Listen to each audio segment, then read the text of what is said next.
Respeto, welcome po again sa ating Thursday or Tanungan Thursday training. So we have here plenty of viewers right now, 700 viewers. So can you help me guys na i-share po yung broadcast natin so that we can reach more people, mas marami tayong maabot at mas marami tayong matulungan.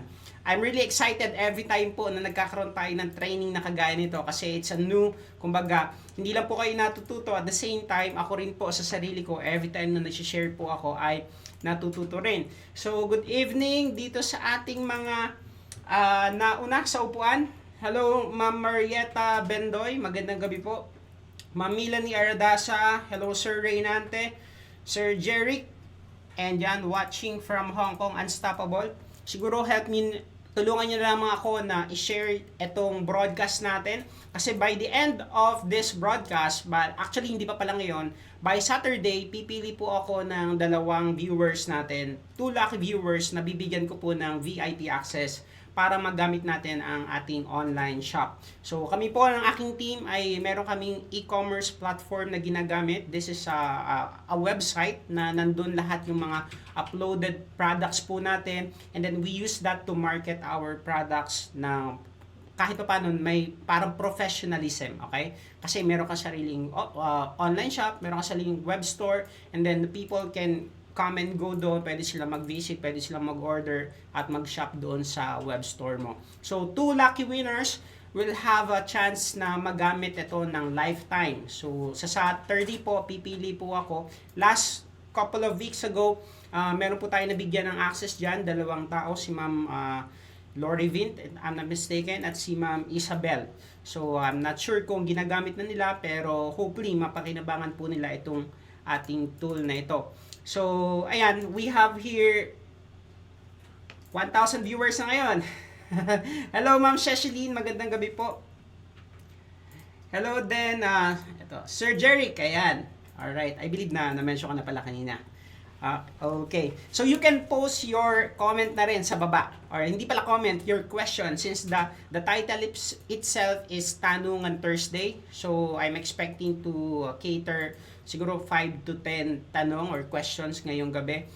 We allotted 1 hour of our time para sumagot po ng mga tanong ninyo and makapag-share po ako ng mga real life experiences, lalo na nag-start ako up to this time dito po sa negosyo natin. So asahan nyo po na I'll be giving out my best para masagot po lahat ng mga katanungan nyo according or based po sa understanding ko, sa knowledge ko, sa mga natutuhan ko na all throughout my network marketing career. So sinishare ko lamang itong link na to sa aking group chat, sa group chat namin para aware din yung iba, kasi gusto ko rin na hindi ma-miss out ng mga members ko yung ating broadcast na to. Okay, and then you can start posting your your mga tanong po. Ayan. Ayun, thank you sa tumutulong sa akin para mag-post ng Okay, let's see nga kung oops, wala pa. Hello din, Ma'am Laurelyn, magandang gabi po sa inyo. Si Ma'am Laurelyn, isa yan sa pinaka-tumutulong talaga sa akin every time. Basta lagi may broadcast, laging lahat. Dinadala niya lagi yung link sa mga group chat namin. Thank you so much, Ma'am Laurelyn. And yun nga po, I encourage everyone to post your questions below. Hit na rin the smash or smash na rin the heart icon na makikita mo sa broadcast natin. Okay? So, last day po ito ng October. Hindi na po ulit ito mangyayari. 31 of October 2019. Next year would be a different year. Sana by next year magpangipangita ulit tayo. It would be this different story na. Maybe karamihan sa inyo probably they're getting your result na already, or maybe some of you already reach the Millionaires Club title, or pwede nakapaglabas na ng kotse, or pwede nabili nyo na rin yung inyong mga ultimate goals. So I'm hoping for that, guys. Pero for now, invest muna natin yung ating oras para matuto and nga to learn more about our business and to learn from our experiences. So ayun, you can post it down below habang nasi-share ulit ako dito. Hindi pa rin na-share lahat. Okay. So, let's see. Hello din, Ma'am Mel. Ma'am Rose. Alright, sige, ganito na lang. Habang wala pang nagpo-post ng tanong dito sa baba, Okay, para sa mga first time po na makapanood ng broadcast natin na to, and first time mo rin na mamita ko, I'm Jibber Speto, I'm part of Front Row International. So you can learn from me more sa aking YouTube channel. Just type Jibber Speto, makikita nyo po doon yung aking almost 200 plus na video trainings about our business. So I'm doing video trainings live broadcast para po makapag cater at makatulong po sa mga members natin na nasa malalayong lugar. Okay? Ang pinaka main goal po talaga nito is ganon. Kasi nga po, most of my members po ay nasa iba't ibang mga bansa. So pinalad tayo na kahit paano makapag-build ng market sa iba't ibang mga bansa through the power of internet. Ngayon, isa sa mga way or avenue para matulungan sila is through our live broadcast. And now, this is one of the perfect place para kung meron kang something na nagugulahan about our business, you can post it down there below para po masagot po natin. Hello, Sir Sejimar. Hello then, Sir June. Congratulations again. Welcome to our new partners from Singapore. Ma'am Liway, Sir JR Esmeda, good evening sa inyo. Ayan, Sir Jackie Husay. Good evening sa lahat. Ma'am Janet, Ma'am Ives. Ayan, may first question tayo. Ayan. I-cater natin tong first question na to from Ma'am Aya Gilbuena. Alright. Ano po dapat ang ituro sa mga new members? Okay. Akin munang palitan yung aking screen. Okay. Ano po dapat yung ituro sa new members, Apps JB? So, this is a good question. Lalo na kung ikaw ay nakakapag-refer na or yung meron ka ng mga napapajoin na tao. Of course, ang goal po natin ay hindi lang kumakot ng mga tao na mag-join para kumita ka, tsumeki ka. That's not our goal. Hindi po tayo nag-business para dyan. Kasi the more people na matulungan mo, the more success na makukuha mo. And ngayon po, as a person or as a distributor na nakakapag-umpisa na magkaroon ng mga direct referrals, ano yung ituturo mo sa kanila. Let me share you a story. Siguro 5 to 10 years ago, during ang kabataan ko pa noon, nagtuturo po ako sa church namin ng mga bata. 4 years old, 5 years old, 6 years old.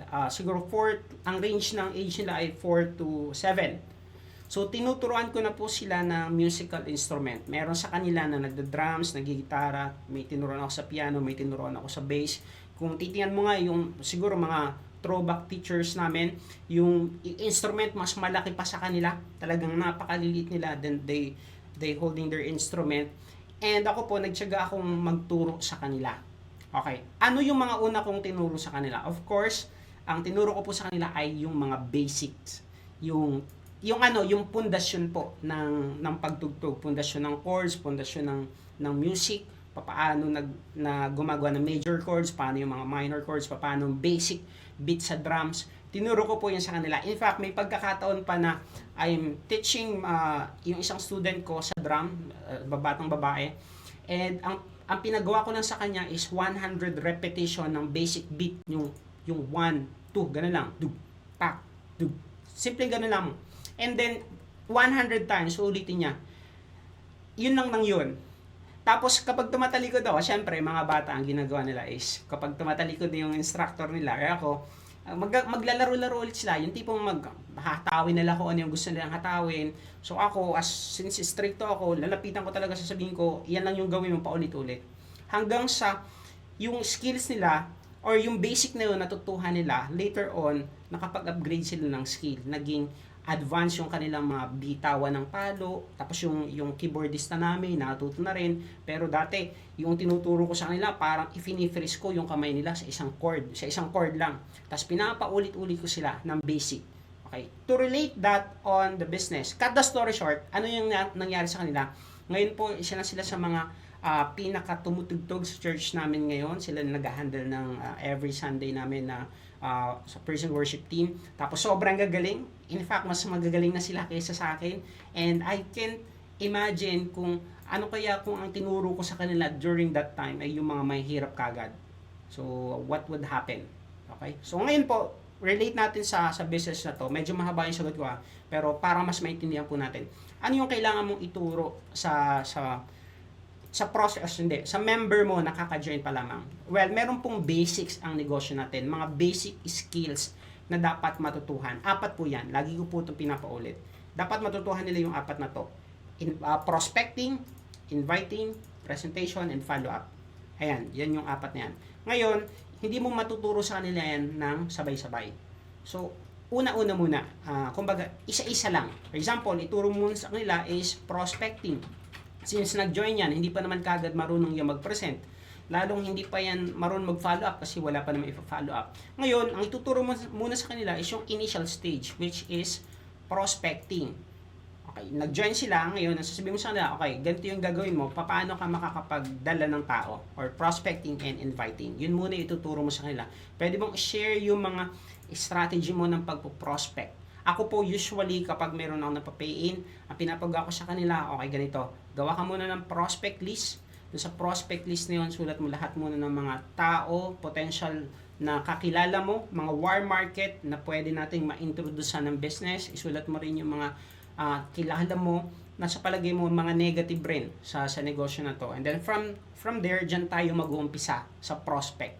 So yun lagi po yung tinuturo sa kanila, prospecting and inviting. Hindi po muna lahat. Kasi kapag lahat, mabobombard sila. Okay? Pag binigay mo sa kanila lahat, mabobombard. At pag nangyari, kapag binombard mo yung isang bagong member ng sobrang daming information, mangyayari sa kanila, uupo ang mga yan, tapos mag-iisip, mag-analyze, magbabasa hanggang sa mag-paralyze na. Too much analysis can lead to paralysis. Siguro narinig nyo na po yung yung statement na yan. Hindi po healthy sa isang bagong member na umupo siya ng matagal pag-aralan niya. Pag-aralan niya ang presyo ng Lux White, pag-aralan niya yung ganito, alam mo yun, yung lahat ng details pag-aralan niya bago siya umaksyon. Hindi po. Sa negosyo po natin, importante na initial instruction lang, which is humanap ng prospect, humanap ng invite, or pwede mag-offer ng products. Yan lang muna. And then later on, mas matututuhan niya na yung negosyo habang tumatagal siya sa business. Pag hindi siya tumagal sa business, hindi niya matututuhan. Pero kung tumagal siya sa business, matututuhan niya na to. Para po itong pagsakay sa bisikleta. Okay? You can have the best manual. Na-post ko to last time. You can have the best manual. Pwede kang bumili ng best book on how to ride a bicycle. Binasa mo ng binasa. Natapos mo, inulit mo pa, 10 times, inulit mo. After mo mabasa 10 times, ano nangyari? Hindi ka pa rin marunong. Bakit? Kasi hindi mo sinubukan.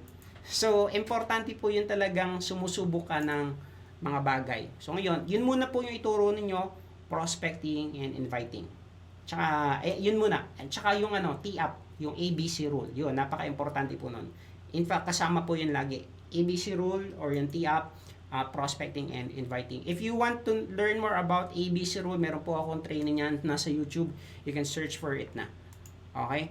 I hope nasagot ko po yon, ma'am.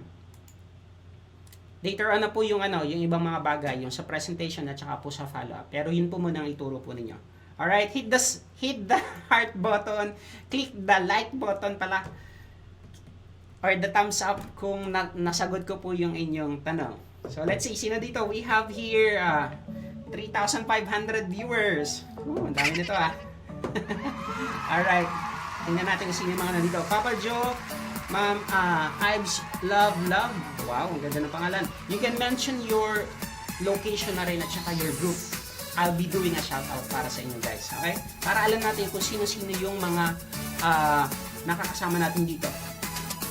Hello din, Ma'am Marge Versosa. Magandang gabi po. Ma'am Liway. Alright, sino ba yung mga nandito?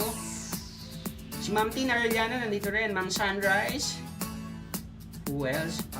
Wala pa ata nagpo-post ulit ng tanong. Check lang natin baka merong ditong mga questions. Isa pala yung nasasagot po natin. Inabot na tayo ng 1 oras. Ma'am Mel, nandito rin. Wala pa rin ako nakikita na tanong. Si Ma'am Aya, ayan, yun yung kanina. Alright. Let's see baka meron ng question. Guys, pwede na kayo mag-post ng tanong ninyo sa baba. Okay. Also, wag niyo kakalimutan, may nagpa-flash na text sa taas. You can share this broadcast for a chance to get a lifetime access po sa ating online web store or sa Front Row online shop. para pwede mo na i-promote yung mga products natin na meron kang sarili mong shop. Alright? Let's see. Good PM sa lahat ng mga nasa Singapore. Ayan, baka meron dito tanong pa. Hindi ko makita kung nasaan yung mga questions, guys. Eto, may tanong si Ma'am Marjorie Versosa. Okay, sakto. Ang tanong niya dito ay, good evening, apps. Ask ko lang paano kung ibang lahi ang mga prospect ko, paano ko i-aalok ang automated system natin. Okay. Ano yung may i-aalok ko sa kanila na mga benefits? Alright, si Ma'am Marge, ano po yan? Member ko po yan. So ngayon, first thing first, willing sila mag-join, tama? Kaya sila nag-i-inquire sa inyo. So of course, iba yung language na gamit nila. Kumbaga meron tayong language barrier. Okay. Ngayon, pwede nyo pong gamitin dyan yung English presentation. So, English standard, language natin, probably maintindihan naman po nila. So, pwede yun yung gamitin nyo na online presentation sa kanila. Halimbawa, wala kayong kakayahan na may present ng personal sa kanila po yung business natin. Pwede nyo i-leverage po yung online presentation na English. From there, tingnan nyo kung ano yung magiging response nila if they want to learn more, if they wanted to start the business. Ayan, pwede na silang i-transfer sa akin or i-recommend sa akin, ipasa sa akin, and then ako pwede kong i-assist po sila about the registration. Paano naman nila maaaral yung ating negosyo? Well, you can offer them yung ating English version po ng ating guidebook. I know for sure na familiar po kayo na meron tayong transcribed na English version. Full English version po. Kasi dinesign ko po yan talaga para sa mga member natin na ibang lahi. Okay, na English speaking. So, pwede nyo po yung ibigay sa kanila so that they can learn the business as well. Okay, magkakaroon lang siguro ng challenge sa mga ganitong broadcast. Kasi, unang-una, ang ginagamit po natin, Taglish, mari hindi naman nila maintindihan po yun. Pero, dun sa ating pong guidebook, actually, it will give you around 80 to 90% of the information na kakailanganin mo to know about front row. Kaya hindi na rin siguro tayo masyadong magiging challenge doon. At the same time, pwede naman tayong makapag one-on-one dyan. Alright? Ipasyon na lamang po sa akin. Okay? Kapag merong ganun. Okay? Pero, about the automated system, wala pa tayong English na design na automated system na pwedeng maibigay sa kanila. So, ang meron pa lang tayo ngayon ay magagamit nila, of course, yung ating English copy ng guidebook natin. And of course, ayan, tuturuan talaga natin sila ng one-on-one. So, para magkakaroon ng special coaching. Siguro, I'm thinking of a separate group na English lang lahat ng trainings na nandun. Yun po yung magiging, siguro, future plan. Okay? Pero, thank you for raising that up. Another idea po para sa akin na, okay nga, no? Siguro, pwede natin gawin yan. Okay. Sige, kahit pa paano, of course, hindi ko man nasagot ng lahat, pero, kahit pa paano meron tayong mayaalok sa kanila and hindi tayo mabubokya. Kung sasabihin natin na mag-join man sila, hindi natin basta pina-join kasi meron tayong maituturo sa kanila kagad. Okay? So, let's see. Who else? Yung mga may tanong dito. Yun, si Ma'am Tin. May tanong si Ma'am Tin. Thank you so much guys sa lahat ng mga nagtatanong. Okay? At saka sa mga nag-share. Again, pag share mo to, pwede ka magkaroon ng chance na mabigyan ng lifetime access sa online shop po namin. Sir, may tanong po ako. May pay-in ako ngayon. Pwede ko na po ba siya i-pay-in sa November 3, sir? Ang problema ko po yung account ni Melissa. Baka po hindi pa okay yung palitan po ng kanyang... okay. Sabi niya dito, pwede niya ba i-pay-in sa November 3? Ang problem po kasi yung account ni... okay. Okay. So, ganito. Nagka-problem yung unang pay-in niya kasi may mistake sa pangalan. Ngayon, kapag ipinain ka agad niya yung pay-in na yon na etong tao na to na nag-join kay Ma'am Tin, nagka-problema sa pangalan. Tapos may direct referral na siya. Ngayon, hindi maipasok kagad kasi may problema sa pangalan. Kapag pinasok kasi yan, ang ma-generate na cheque ay doon sa maling pangalan. So, hindi rin siya mapapa-encash. I would suggest, ma'am, na since naipasa na naman natin yung mga requirements, we'll be waiting a couple of days bago mag-reflect yung totoo. In fact, katatapos lamang din po ng isang request ko na sinend 2 weeks ago, nagkaroon ng problem yun sa pangalan, kulang ng second name. So ngayon pinaayos namin, kakanina po naayos, then pagkaayos kanina, ipinasok namin yung sunod na na pay niya. Kasi of course, syempre, para hindi matenga. Okay. So, siguro wait lang natin, Ma'am Tin. Probably by Monday. Okay? Holiday po kasi bukas, tsaka hanggang Sabado, Linggo. So, ngayon, by Monday, tingnan natin kung ano yung mangyayari, kung mag-reflect yung updated na pangalan niya. Kapag okay na po yun, siguro it's a go signal na pwede na natin i-process yung next pay na yan. Okay? Pero, para po maiwasan yung mga ganyang pagkakamali, make sure na lamang sa mga susunod na pagkakataon. And then, advice na rin para sa lahat ng mga members natin. Every time na meron po tayo mga newcomers na mag-join sa business natin, make sure na i-secure po ninyo mabuti yung kanilang pangalan. Name, especially first, last name, importante po yan. And then yung mga iba pang information, date of birth, address, yung address dapat po tama kung ano yung address sa kanilang ID, dapat yun po yung ginagamit nila para if in case magkaroon ng problema, may reference po. Okay? Yan po yung mga importanteng bagay. And then dapat iwas sa problem list kapag nag-fill out ng form. Basta make sure na tama po yung pag-fill out natin ng form. Okay? So yun po yung sagot ko, Ma'am Tin. Wait na lang natin sa Monday since hindi na naman po aabot ngayon kasi cut off na rin. So siguro bukas naman sarado po talaga. Sabado sarado din. Monday po talaga. So check na lang natin sa Monday. Okay? Pin comment ko itong aking... Hello din, Ma'am Maricelen Cabo. Good evening po sa inyo. Sir Raymond Roldan, good evening. Ma'am Naomi Madriaga, magandang gabi po. Thank you sa lahat ng mga nag-share. Smash the heart button, guys. Boom. Smash the heart button kung sa palagay nyo, valuable po ang pinag-uusapan natin. May tanong dito si Ma'am Naomi, sabi niya dito, hello po sa lahat ng mga taga-La Union. Ask ko lang, apps, ano gagawin sa mga members na ayaw maggabihan kasi malayo uwian kasi yung training is gabi. Okay. Last week, nagpunta kami sa Rojas, Isabela. Visit po namin yung mga member namin doon. And nakita namin yung sitwasyon ng lugar. Yung tipong pagpatak pa lang ng alas 7, alas 8, wala nang tao. Parang asin talagang sarado ng mga establishment. Halos wala na lang ng mga tao. So parang probinsya talaga. Okay. Sa ibang mga lugar ganyan din po. Okay. Ngayon nga lamang, ang mamimiss out ninyo dito kapag ganito, maagang umuwi is yung babaran. Ang babaran kasi yung concept of mastermind. Sabi ni Napoleon Hill, yung sa Think and Grow Rich, nandun po yun, yung mastermind. Yung maa-absorb mo yung pag-iisip ng mga taong lagi mo kasama. Kung paano sila mag-isip, yun din yung mangyayari sa'yo. And in fact, kung ano yung nagiging resulta nila, yun din yung magiging resulta mo kapag lagi kang sumasama sa kanila. Ngayon, sa case nito, since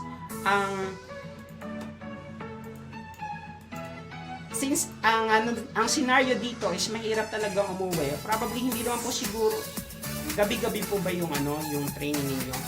Kung gabi-gabi, medyo challenging. Pero kung isang beses lamang yan sa isang linggo, meron kayong weekly GA or weekly trainings na ginaganap, probably yung isang gabi niyan, pwede nilang pagbilyan. Pwede nilang mag-sacrifice. Ganun po talaga. Parte po ng negosyo natin na to yung sacrifice. In fact, walang nag-succeed dito sa negosyo natin na na-hit yung multimillion commissions na income nila na hindi nahirapan at hindi nag-sacrifice. Talagang yung iba nga po, naglalakad pa. I know few persons na talagang para maka-attend ng training, lumalakad. Yung iba, hindi na nakaka-uwi ng gabi kasi walang masasakyan. Ang ginagawa nila, umuwi po ng umaga. So, yung ganitong case, ma'am, siguro, pwede kayong mag-adjust muna. Adjust muna ng oras ng training para hindi masyadong lumalim sa gabi. Pero yun talagang mga willing. Later on, makikita nyo po yung mga willing mag-step up. Yan yung tipong kahit hindi nyo sabihan, willing ang mga yung mag-stay up late para sa mas malalim pa na training. So, doon pa lang, mafi-filter out yun na. Okay, pero it doesn't mean na malaleft behind po yung or ile-left behind nyo po yung mga maagang mo. Tutulungan pa rin natin sila. Kaso nga lamang, meron silang mga mamimiss out na maraming opportunity. Okay, so gagawin pa rin natin po yung task natin para matulungan sila. Reach out natin, depende sa availability nila. And kapag dumating sa time na nagkaroon sila ng realization, teka lang, parang parang may kailangan, parang may kulang pa, parang may kailangan pa akong gawin. Parang yung umattend ng babarang training ni Ma'am Naomi, parang nagkakaresulta sila na malaki. Ano kaya ang sikreto ng mga yun? Then later on, they approach you and would tell you, ano ba sikreto? Ba't kayo nagkakaroon ng yan? Kasi ganito. ito yung sistema namin. Kapag kayo umuwi na, kami nagmi-meeting pa, kami nagpaplano pa, kami ginagawa pa namin ito. So, ganun. Hindi kasi natin pwedeng pilitin. Ay, hindi kasi, siguro merong ibang mga apply na namimilit, pero sa case ko, hindi po ako yung apply na pipilitin mo, wag kang alis, magstay ka, hindi po ganun. Sa akin po, hindi ko alam sa ibang apply kung namimilit sila. Pero sa akin, they have the free will to choose if they stay or if they want to go home. Depende po sa kanila. So, depende na lang din po sa ano ninyo, sa magiging sistema po ninyo. Pero, ang gawin nyo pa rin yung lahat ng kaya nyo gawin para ma-reach out sila, matulungan sila, maturuan sila. Especially, ayan, matulungan kumita. Kasi kapag kumita po ang mga yan, mag-i-enjoy ang mga yan, mag-stay sa business mga yan, later on, lalalim ang mga yan, later on, mas mag-aspire pa yan na mas matutuhan na yung negosyo. Kasi magdi-desire ang mga yan na palaking pa yung income, mas makuha yung malaking goals. So, yan po yung possible na mangyari. Alright. Thank you sa question nyo po, Ma'am Naomi. Ma'am, sino pang mga nandito? Si Abs Aki din nandito. Isa sa mga... sorry, akala ko si Abs Aki natin. Yung pala si Aki Gonzalez. Thank you so much, bro, for dropping by. Salamat. Alright, may tanong dito si Sir JR Esmenda. Good evening po, Abs. Tanong ko lang po, paano pag halimbawa mag-upgrade ang member tapos nawala niya yung copy ng resibo at wala pong copy sa phone, ano ang pwedeng solution po dito? Kung sakali lang na mangyari ito, ano ang pwedeng gawin? Ma-upgrade pa po ba? Yes, ma-upgrade pa yan. Nawala yung copy na original, wala rin kopya sa phone, ganito lang po ang gagawin niyo. Pupunta kayo sa website. Kung meron siyang online account, ang gawin niyo muna, kunin yung online portfolio niya. Pagkakuha ng online portfolio, pumunta po kayo sa ating website, members.frontrowofficial.com. Okay? So, ganito yan. Maglalagay lang siya dito. Example natin, si Daddy. Ayan, si Ama. Ang account ng aking ama. Ayan, ilalagin ko. Ilagin mo lang. Pag nalagin mo lang, ayan, nandito yung kanyang basic details. So, ito, of course, last name, ito yung pangalan niya. Pangalan ng mag-upgrade. Okay. Sa baba, kapag in-scroll mo, nandito yung direct referrer. Kung sino yung nag-DR. At saka ito, direct upline. So, itong tatlong information na to, this is enough para makapag-fill out ka ng bagong form. I-indicate mo lang doon sa bagong form, this is a lost form. Kasi bibigay mo sa cashier, ma'am, ito pong form na to ay na nawala pero mag-upgrade po siya. So, ang kailangan mo lang dito ay name ng mag-upgrade. Of course, sama mo na din dyan yung date of birth na, yung mga personal details. After that, itong direct referrer, tapos yung direct upline, at yung side. Nakikita nyo naman guys, no? Nakikita nyo naman, palakihan ko ng konti.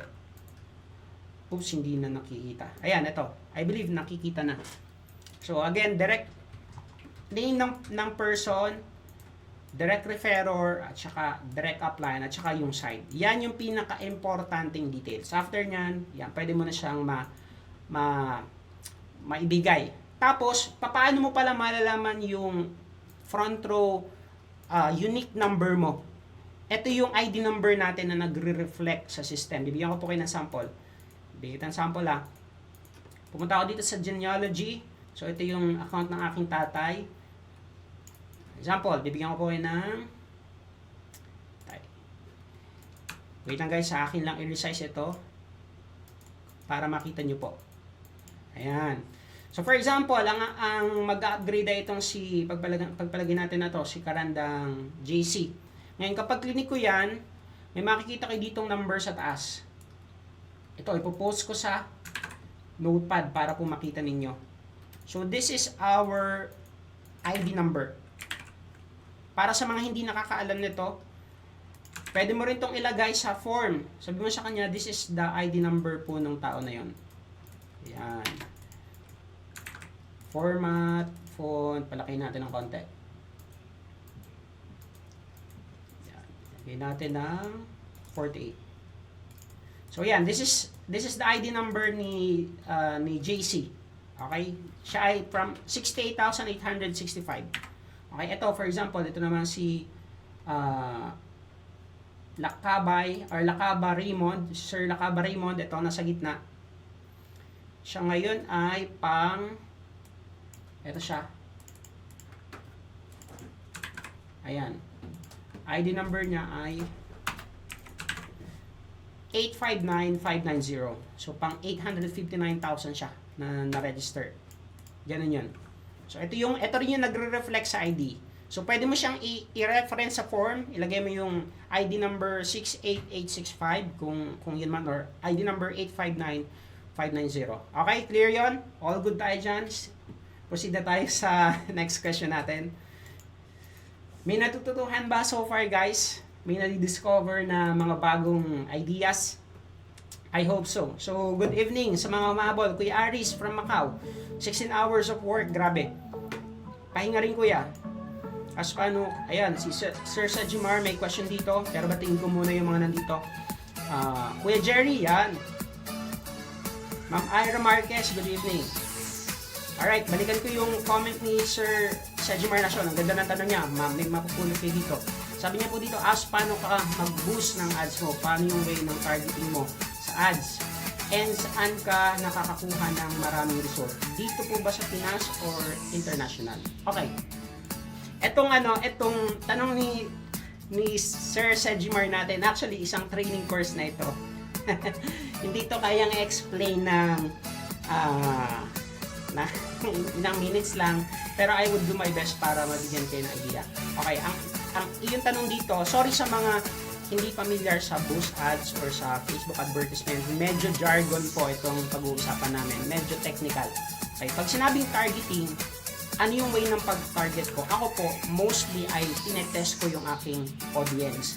Ibig sabihin, wala akong set of audience na sasabihin ko, this is my winning audience kagad. Wala. Ang gagawin ko, nag-spend ako ng budget to test. 1 week nagtetest po ako. So, ang tinetest ko is, bigyan natin sample. Bigyan natin sample lang. Papakita ko sa inyo, punta ako sa page ko, Facebook page.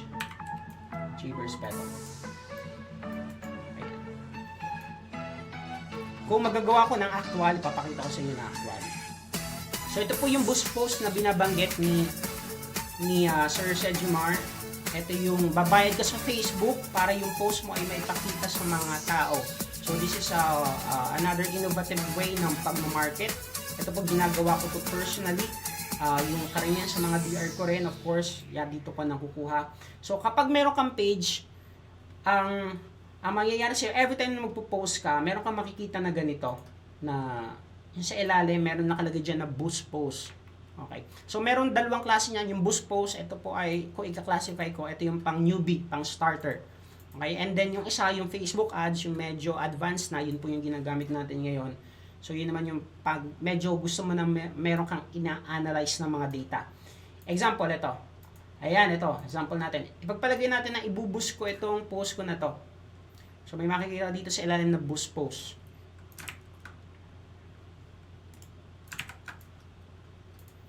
Ini-enlarge ko lang ng konti, guys, yung ating para lang makita ninyo. Alright. So, ito, actual na talaga ito. So, i-click ko itong boost post na to. Wala. Ayan. So, ang tinatanong ni Sir Sajimar, paano yung aking targeting? Ayan, actually, makikita nyo dito yung aking targeting, guys. Ayan. Ito, pakita ko sa inyo. Ito po yung aking target. Ayan, nakita nyo, nasa likod ko. May target ako na OFW. Bro, ito yun target ko. Sabihin, wala na ako tinatago sa'yo. So, ayan, may target ako dito, OFW sa Middle East, OFW sa Japan, Singapore, at saka Pilipinas. So, ayan, nakita mo paano ko ginagawa yan? Ito. Alright, let's see. Let's say, ito muna. Let's say, gagawa ko ng bagong target. Palagyan natin na ito. Dito ginagawa yon. So, dito sa age, ang tinatarget ko dito is yung somehow yung parang desirable age lamang na I believe meron na sariling pera, meron ng trabaho. Kaya ang target ko dito is usually 23 to 45 years old. Kasi yan yung possible na nagtatrabaho na. Okay, may sariling kinikita. Kung tatarget ako ng 18 years old, probably estudyante pa lamang yan, baka wala pang source of income. So ngayon, mas mahirap kasi ang conversion kapag online, bro. Kasi kailangan mo talagang makonvince sila through your video, tas through follow-up. Compared sa isang actual na presentation, sa actual na presentation bro, kahit estudyante, kahit walang pera, basta na i-relay mo yung message sa kanila, gagawa yan ng paraan. Dito sa online, medyo mahirap. Yun yung medyo challenge. Okay? Kaya ngayon, as much as possible, ang tinatarget ko na ay yung kahit paano, meron silang resources. So, ang target dito, 23 to 45. Dati, 23 to 50. Ang default na nakalagay dito ay 18 to 60 years old. Yan yung default. Okay? And then dito, ayan, example. Let's say, ang tatargetan ko ay China. Or wag naman China, bawal daw ang Facebook eh. Pagpalagay natin na Australia or Singapore na lang. Ayan, ito, Singapore country. So, dito sa baba, makikita mo kung ano yung potential reach niya. Meron siyang 2.5 million people na potential reach. So, itong 2.5 na to, pwede mo siyang i-narrow down. Depende sa budget mo. In fact, this is so broad, so general, kasi ang nakalagay lang dito ay 23 to 45 years old na taga Singapore. So, ang gagawin ko, maglalagay ako ng criteria para matarget ko kung sino man yung aking audience na gusto targetin. Example, ang target ko mga OFW. So, maglalagay ako dito sa demographics, dito, interest ng OFW. Ayan. I-click ko yan. And then, nakita mo, naging 1,000, hindi to pwede. So, kasi biglang bumaba, hindi ganyan. At least, ang i-hit ko yung mga around 100 to 200 to 500,000 siguro. Pinoy OFW. OFW. Tingnan natin. So, ito, 9,000. Kukunti lang ang OFW sa, sa Singapore, kaya ganyan. Okay? Worldwide. Or ito, may mga suggestion dito, bro. Pwede kang mag-pick sa mga suggestion. Okay, hindi malayo siya sa OFW. So, basta ang lalagay ko lang dito, OFW, Overseas, Filipino. Ayan. Yan, naging 67. Ayun. For me, this is actually good na sa akin. 67,000. Target ko ay Singapore. Tapos ay 23 to 45. So, ganyan ako mag-target ng aking audience. Tinetest ko pa sila. Tinitingnan ko kung sila yung audience na nag-engage or hindi. Pag sila yung hindi nag-engage, hanap ako ng ibang target. Ang tawag doon ay split testing. Hahanap ka ng iba't ibang mga target. So, ganyan. Pwede mo itong gawin. Pwede kang mag-run dito sa Pilipinas lamang. Target mo yung lugar na kaya mong puntahan. And then, lagay ka ng mga criteria. Kung student, ayan. Ganyan. Pwede yun. Tapos, ano yung next question mo? Ano yung follow-up question mo doon? Ano yung targeting? Wala. Naku. Sorry. Na-enlarge masyado. Ano yung targeting at ano pa yung question mo doon, bro? Na hindi ko nakita. Dapat pala naipin ko. Ayan, ito.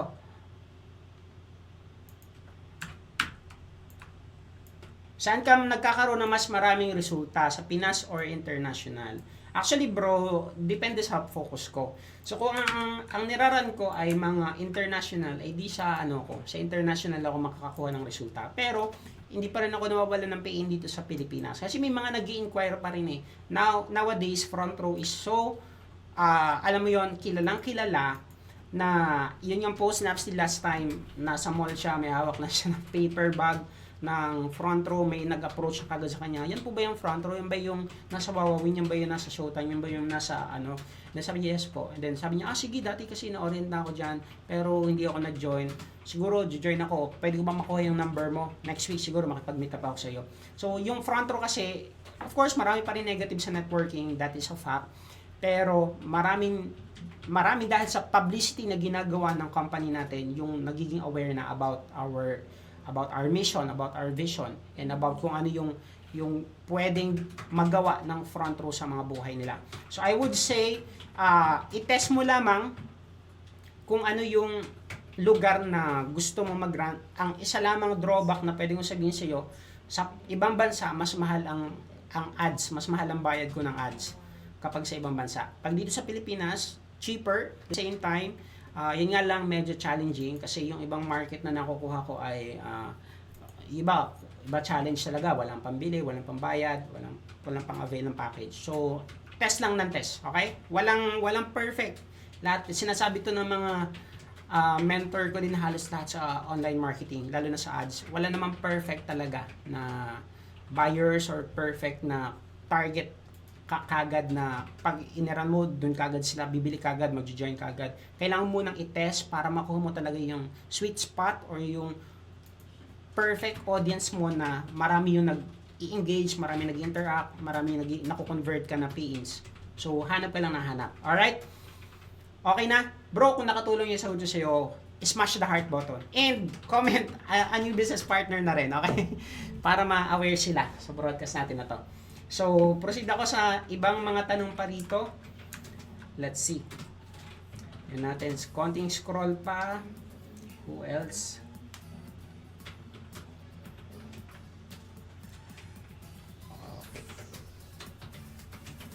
Comment nyo rin guys yung ano nyo, yung team ninyo para ma-shoutout po natin. Alright.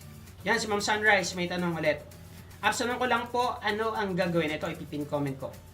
Ano ang gagawin kung ang referral ko ay from Pakistan? Pakistani people. Paano po check-in niya? Ipa-in cash. May DR na din kasi siya. Thank you, Ops JD. Okay.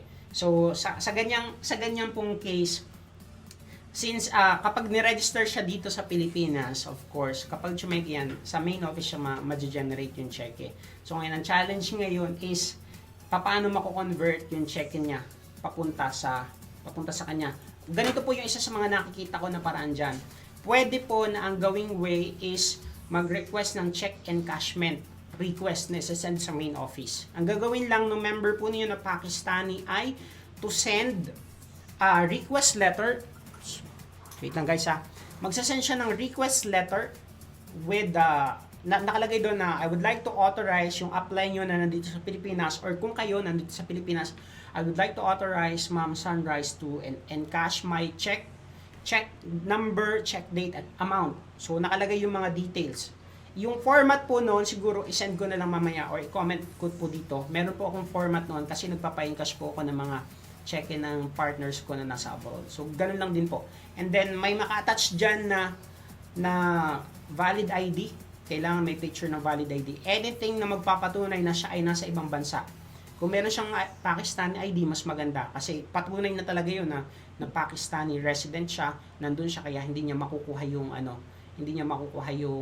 yung pera or hindi niya may encash dito sa Pinas. So kapag na-encash na po yan, meron niyang 3 weeks approval. Kapag na-send sa main office yung request ninyo, i-validate po yan na mami, titingnan kung lahat ng requirements ay okay, pasado. Kapag okay sa kanila, tatanggapin nila. After 3 weeks, pwede nyo na pong makuha yung cheque or yung in-encash na pera. From cheque, na-convert na sa pera. Okay? Etong pera na ngayon na to, now in peso, ayan, pwede na po yung ipadala sa kanya through, halimbawa, money remittance. Kapag pinadala yon, papunta sa kanya, papunta ng Pakistan, mako-convert na po yan sa Pakistani currency. I believe, ano bang currency sa Pakistani? Hindi ko alam eh. Pero mako-convert na po yun. Ang mag-handle na po ng conversion nun is yung money remittance.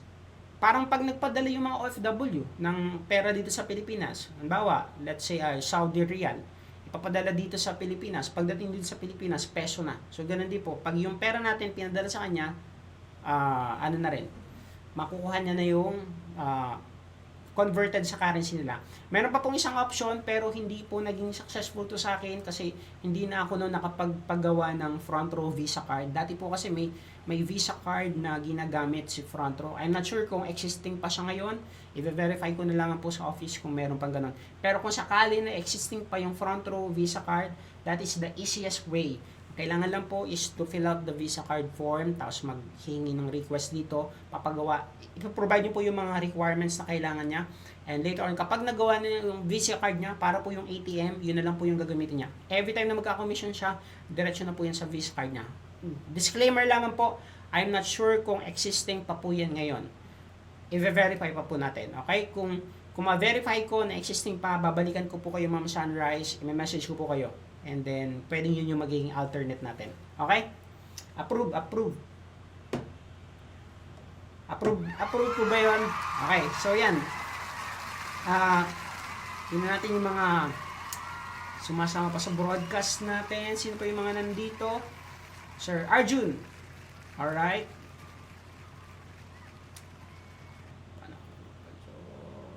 Ma'am Marieta, Ma'am Lorena Pescon, ayan. Ah, Ma'am Linvas, magandang gabi po. Sanville pala, sorry hindi ko mabasa ang pangalan. Okay. May tanong dito si Ma'am Marieta, ask ko lang paano maibigay sa prospect ang tiwala mo para mag-join. Kasi sabi nila natatakot sila mag-join gawa ng hindi kanya kilala. Ma'am Marieta, ang tinutukoy niyo po ba dito ay prospect niyo sa online or prospect nyo sa offline? Yung personal na kayo. Kasi kung offline yan, madali yan kapag offline. Kasi personal mo nakakausap. Sure ball, yung tiwala pwede mo kagad makuha. As long as confident ka na i-present yung business, yung talagang super confident ka talaga. Okay, tingnan mo ma-apply po natin. Okay, kapag mayroon silang mga tao na kausap, ang bilis, close kagad. Kasi bakit? Naipipresent nila ng maayos, nasasagot lahat ng objections, lahat ng tanong nila, ayun, madaling makuha yung tiwala. Ang nagiging pinaka-primary concern na naman is yung pampiin, yung pera. Now, kung ang pinag-uusapan natin dito, Ma'am Marieta, is paano makukuha yung tiwala nila sa online, meron po akong ginawa na video dati. Ang title po ng video na is paano makukuha ang tiwala ni prospect or paano makukuha yung tiwala ng prospect na mag-join through online. So, ang ginagawa ko po doon is, number one, kung Facebook po yung gamit ko, dapat consistent po ako na nagpo-post sa Facebook. Kasi bakit? Yung po mga prospect nyo, ini-stock po kayo niyan. Imagine mo to ha, kapag nag-message ka sa prospect mo, sa messenger, in fact, pag nabasa niya yung message mo, ang sunod niyang gagawin, i-click po niya yung pangalan mo para makita kanya kung sino ka. Ngayon, yung activities mo, yung mga pinupost mo sa Facebook, yan po yung magpo-portray kung anong klaseng tao ka. Imagine mo ha, nag-invite ka ng mga bisita sa inyong bahay. First time. Ngayon, pagdating nila sa bahay mo, nakita nila ang bahay mo, sobrang kalat. Ang daming dumi. Ang alikabok. Tapos so parang ang dami talaga sa madaling sabi, ang pangit. Ngayon, sa palagay mo, maiinggan nyo pa ba sila na bumalik doon? Probably hindi na. Ang Facebook po natin, this is our online home or online house. Ngayon, yung mga tao na bumibisita dyan, kapag ang nakita nila dyan ay garbage, mga bagay na walang kwenta, mga sinishare nyo pa, puro mga chismis, mga ganyan, kung ano man. I'm not saying na kayo po ito, pero kung mayroon tayong mga members na nanonood ngayon, na ganyan pa rin yung ginagawa ng pinagpupost mo sa Facebook mo ay kung ano-ano lang, wala namang kinalaman sa'yo. Chismis, kung ano, Julio Barreto, kung ano-anong pinost mo dyan, hindi ka makakakuha ng tiwala ng tao. Tapos sinishare mo pa yung mga na-aksidente, wala lalo. Hindi ka magkakaroon ng magandang resulta. Bakit? Kasi mindset pa lang at saka yung napoportray mo pa lang, negative vibes na. Paano ka magkakaroon ng positive na resulta? Paano mo lalo makukuha yung resulta ng mga tao at saka yung tiwala nila? Okay, ngayon, paano mo makukuha ang tiwala? Simple lamang po. Consistent na pagpo-post, gawa ka ng mga ways para maging credible ka. Sa inyo pong Facebook, ito pakita ko. Sa inyong Facebook, pwede kang gumawa dyan ng mga photo albums. Yung photo albums sa iyo, nandun yung mga transaction mo. Let's say every time na nagpapasok ka ng pay-in, meron kang mga picture about pay-ins. Tapos i-upload mo sa specific album mo na yon. Ito ma'am, pakita ko po sa inyo. Alright, ito po yung aking timeline. Oh, sorry, hindi pala. Ito. Then, pupunta tayo sa aking albums. Photo. Tapos, album. Ayan, tingnan natin. Ayan. Pag tinignan nyo po itong aking album, meron po ako ditong yan, featured photo. Ito, international and local shipments. Itong ini-scroll ko na to. So, lahat ng mga shipment ko dati, simula dati, yung iba nakalimutan ko nang i-upload dyan, inilalagay ko po dito sa album na ito. Yun namang income result, ito po, may income result. Dito ko po nilalagay. My success journey, dito ko po nilalagay. Tapos yung iba, ini-hide ko na. Kagaya yung mga picture ko dati, hindi ko na i-scroll yan. Kasi medyo judgment pa ako ng mga panahon na yan. Okay, so ini-hide ko na po yung mga albums ko na, alam nyo niya, mga judgment, yung hindi mukhang negosyante. Sa madaling sabi, yung baka pag in-stock ako ng prospect ko, o makita nila ay, akala ko ba kitaan ng malaki pero mukhang mukhang magbabakal bote, parang ganun. Nakukuha niyo po yung point ko. So, i-design mo yung Facebook profile mo, gawin mo siya na talagang parang conducive at saka compelling. Yun yung term, compelling sa mga prospect mo. Tapos, kapag magpo-post ka, example, ito, international local shipment. Kapag nasa timeline ka, pumunta ka dito, ayan, magpo-post ka ng picture, pagpalagay na natin, mag-post ako dito. Ayan, po-post ko lang dito guys ha. Sa cellphone, pwede mo ditong gawin. Ayan, halimbawa, ipo-post ko itong, ito, test lang ito guys. Ito. Ayan, itatest ko lang ito. Yung picture ko ng yung may hawak ako na cheque. So ito siya. And ngayon pwede ko tong i-post sa album. Sa Facebook pwede yung gawin. Sa cellphone mo pwede yung gawin. Public. Dito ba yun? Friends, hindi dito. Pero alam ko sa cellphone pwede mo yung upload sa ano? Upload sa album. Dito yata. Iba yung option sa desktop guys, iba. Nasa album, nasaan yun? Hindi ko makita. Alright. Pero kung dito sa cellphone ka pupunta, kung dito sa cellphone, pag pumunta ka dyan, meron ka makikita ng icon na maliit. Hindi ko lang makita bakit wala rito. Kasi hindi ko pa nasusubukan dito. Usually kasi cellphone ako magte-take ng picture. Pag na-take ko yung picture ko, dito ko na i-upload. Tapos dito ko na rin siya ilalagay sa mga album na desired album niya. Live event. Wala talaga. Create post. Oo nga, wala dito. Siguro dito, directly album ka na. Pagpunta ka dito sa album, photos, tapos album, dito mo na siya pwedeng idagdag directly.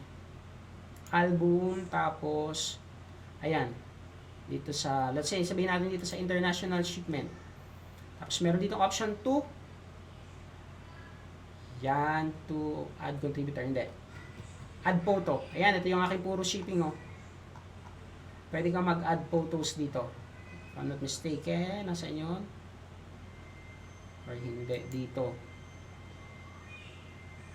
Sa cellphone, mas madali siya, I believe. Add photos. Yan, ito. Pwede ka mag-add dito ng photos. Ayan. Tapos, open, save. Boom. Na-uploaded na siya sa ano. Ang nangyayari, kapag ginawa mo niya ganyan, nagiging evergreen po yung iyong album. Kahit matagal na yung album mo dati, natabunan na, kapag nag-upload ka ng bagong picture sa album mo na yon, papapap uli siya. Lilitaw po ulit. And then kapag kinik po yun ng prospect mo, mababrowse niya even yung kauna-unahan ng picture na in-upload pa last year. So, ganun po yung power ng album. So, that's one way. Okay, actually second way na. Yung una, linisin mo muna yung pangalawa, ayusin mo yung album. Patatlo, ako gumagawa po ako ng mga testimonial video at saka mga process video. Let's say, pag magpapa-shipping ako, instead na picture-picture lang, minsan nagsushoot ako ng video para mas kita talaga na ako yung nagpapa-ship. Or minsan, dinodocument ko po yung process ko ng front row. Example, may nag-pay in. So, nagpadala ng pera. Dinocument ko yung nagpunta ako sa Palawan Express, clean ko. Tapos, nag-fill up ako ng form, tapos dinala ko sa office, clean ko yung package, pinaship ko. I-document ko po siya sa isang video, tapos in-upload ko po. Para kung sakali na may magtanong na, totoo ba naman yan, totoo ba na matatanggap ko yung products ko, ipinapanood ko po sa kanya yung video na yun. O ma'am, ito po yung process kung paano mag-join sa front row. Gets? So, yun po, pwede mo yung tularan, yung ginagawa ko, para makuha mo yung tiwala nila. Pero ang pinaka dyan, stay away from gawin mo na Facebook mo na messy, na makalat, yung tipong puro negativity, wag mo nang ganoon. So, ayun, I hope na nakatulong yung sagot ko sa inyo. That's how I build trust sa aking mga partners na nag-join sa akin online. Alright, let's see, sino pa dito yung may mga tanong. Done na tayo dito kay Ma'am Marietta. Yung tanong ni Sir Arjun, ganun na din, paano magpa-join online? Yun po, main issue ng tao is tiwala, lalo na sa online. Madaming scams ngayon, kailangan mo makuha yung tiwala nila sa'yo. And kapag nakuha mo yung tiwala nila, makikita mo yun, nagtatanong sa'yo. So, sagutin mo lang lahat ng mga objections nila.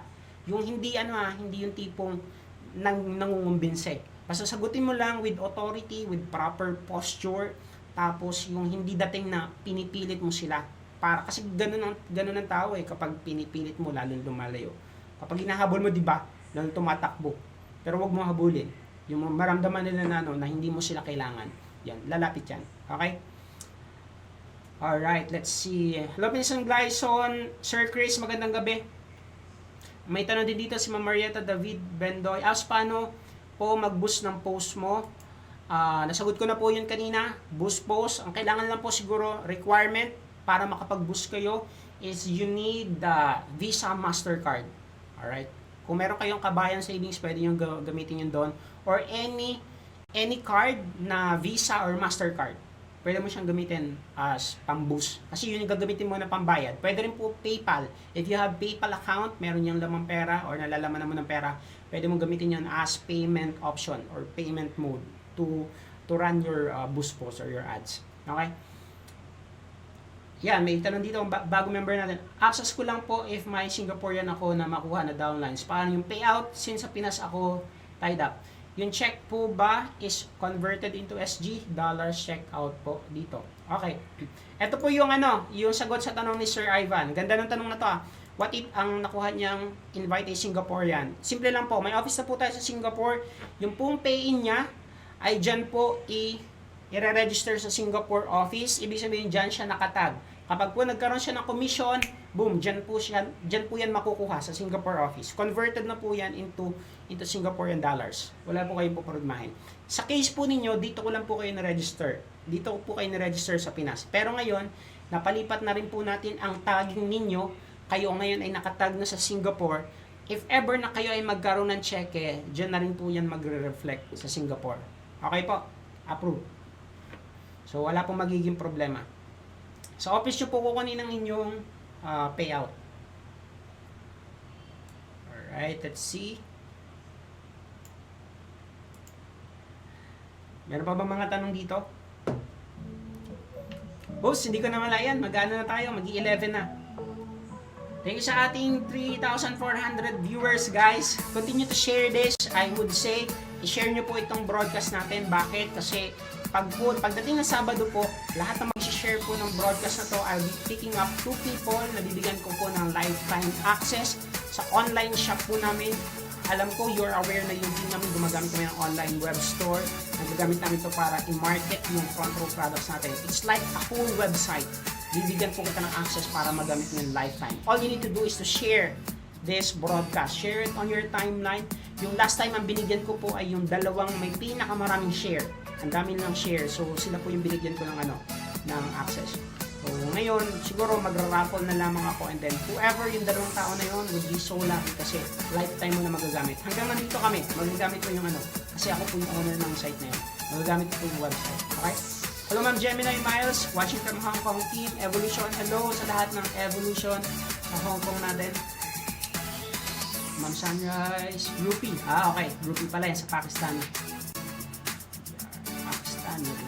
Hello din Ma'am Nora, congratulations po sa inyong direct referral ngayon at saka sa inyong second account na Platinum.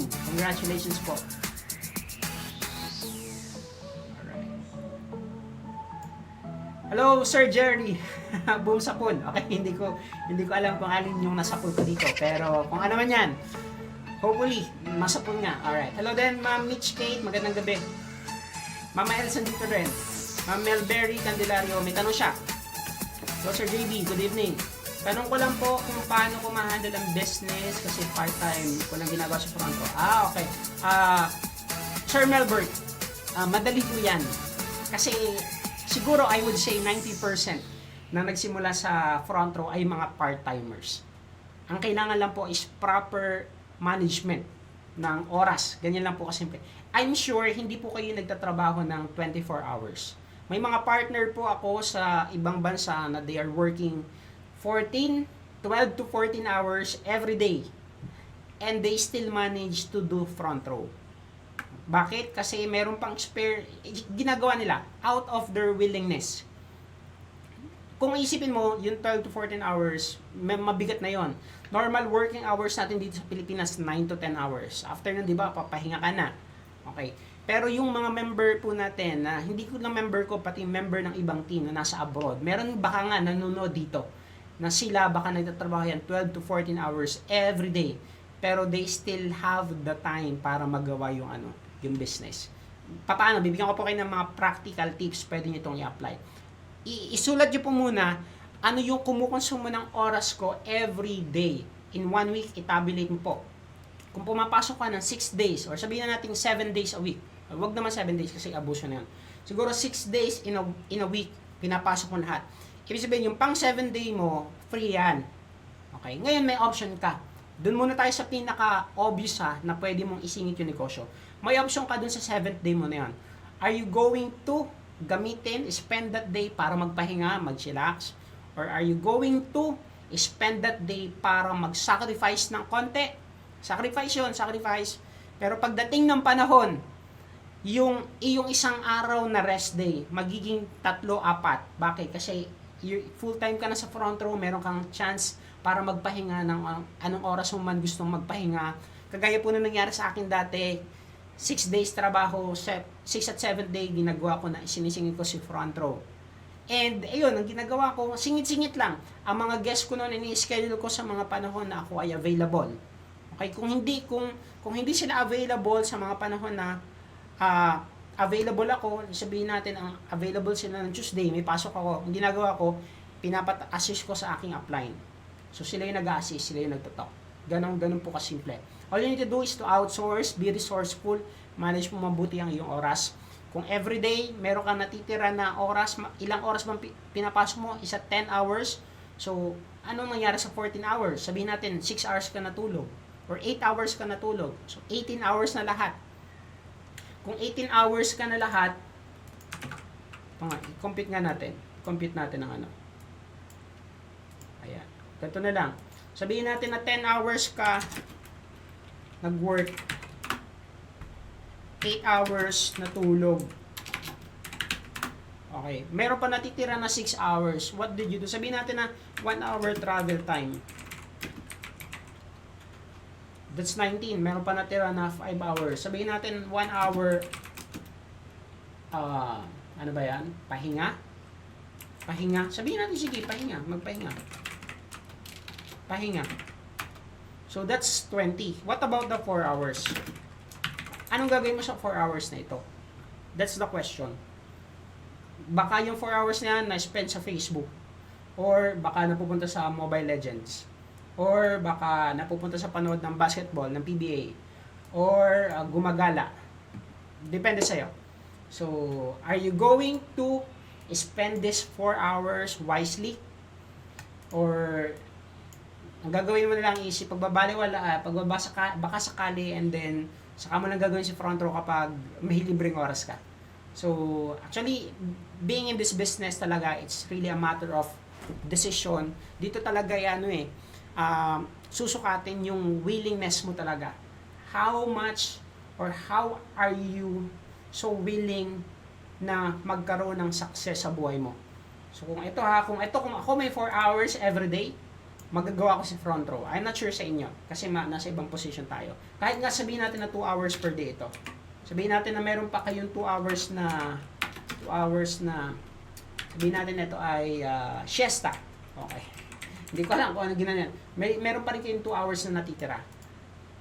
Saan nyo gagamitin itong 2 hours? That's the question. Okay. I-manage nyo lang po yung ng mabuti ang oras niyo. Magagawa nyo po yan. Okay. Pero syempre, para magawa mo yun, hingi ka rin ng guidance sa upline mo. Hingi ka ng plano, tapos pag nabigyan ka ng plano, ayun, execute mo. Okay? Approve tayo dun na, approve. Smash the heart button po kung nakatulong sa inyo yung sagot natin na yun. Alright, let's see. Hello, Ma'am Leia Celebrado. Watching from Kuwait, Team Zion. Hey, Team Zion, good evening po sa inyo lahat. Ayan. A round of applause para po sa ating mga viewers right now. Thanks a lot, Ma'am Nancy Escote. Welcome po sa inyo. Alright. Ayun, 11:06 na rin, guys. So, I think, I'll be cutting this off na. We're 1 hour and 6 minutes na sa broadcast natin. I hope kahit paano meron po akong nag-impart sa inyo lahat na ituro, meron kayo na pulot na siguro mga nuggets of gold na pwede nyo ma-apply sa business natin. Scroll ko lang ng konti pa kasi baka meron ako na miss out na ilang mga importanteng tanong dito.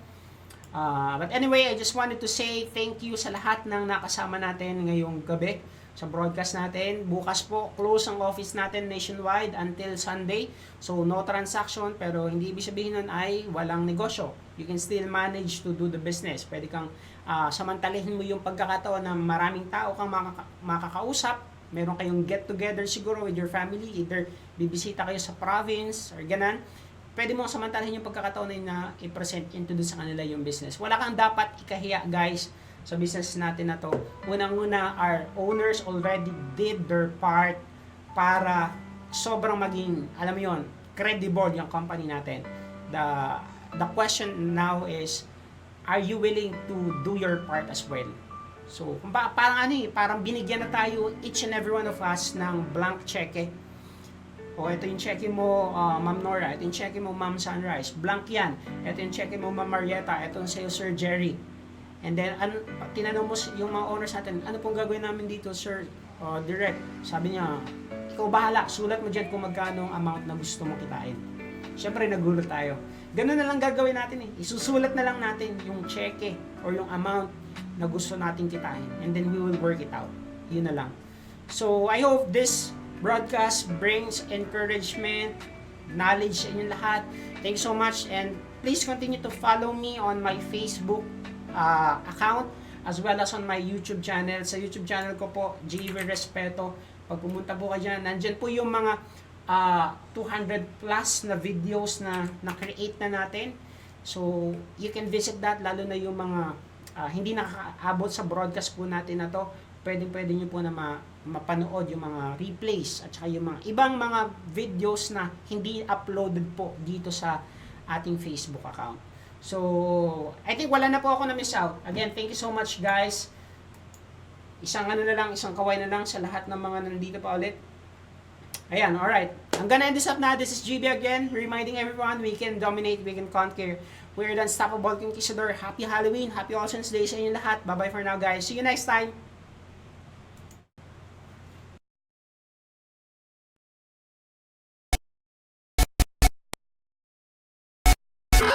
I can't